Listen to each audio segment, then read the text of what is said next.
ایک یہ بھائی نے کوئسچن کیا کہ اگر کوئی شخص کسی کفریہ بات پر ہنس رہا تھا، اس کی ہنسی دیکھ کر ہمیں بھی ہنسی چھوٹ گئی، تو کیا حکم شرع ہوگا؟ دیکھیں، مسئلہ یہ ہے کہ کسی کفریہ بات پر خوش ہونا، یہ فقہا نے اس کا سخت اس کی گرفت رکھی ہے، کیونکہ کفریہ بات سن کر تو ایک دم دل جل جانا چاہیے، افسوس ہونا چاہیے، صدمے کے آثار ہمارے چہرے پر نمایاں ہونا چاہیے، کیونکہ ایک کامل مومن کفر سے شدید ترین نفرت کرتا ہے۔ نبی کریم صلی اللہ علیہ وسلم نے ارشاد فرمایا کہ انسان ایمان کی حلاوت یعنی مٹھاس اس وقت تک نہیں پا سکتا جب تک وہ کفر میں لوٹنے کو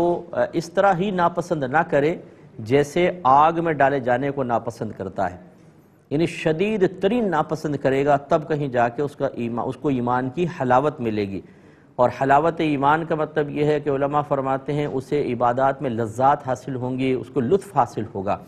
تو خلاصہ کلام یہ ہے کہ گویا کہ یہ کامل ایمان کی نشانی ہے۔ اب اگر کوئی کفریہ بات پہ ہنس رہا ہے تو اس کا مطلب ہے ایمان ناقص ہے، ابھی اس کی اتنی وہ نہیں ہے، مطلب ایمان کامل نہیں ہوا۔ اور پھر اس کی ہنسی کو دیکھ کے اگرچہ سامنے والا ہنس رہا ہے، وہ کفر کو اوپر نہیں ہنس رہا، اس کی ہنسی کا انداز بعضوں کا ایسا ہوتا ہے کہ انہیں دیکھ کے ہنسی آ جاتی ہے،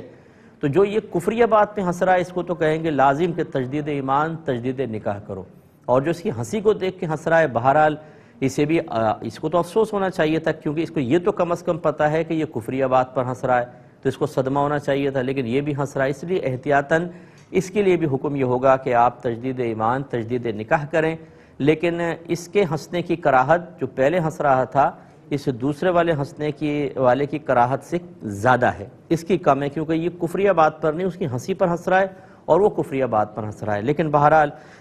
ان چیزوں کو ہنسی مذاق کا ذریعہ نہ بنائیں۔ بعض اوقات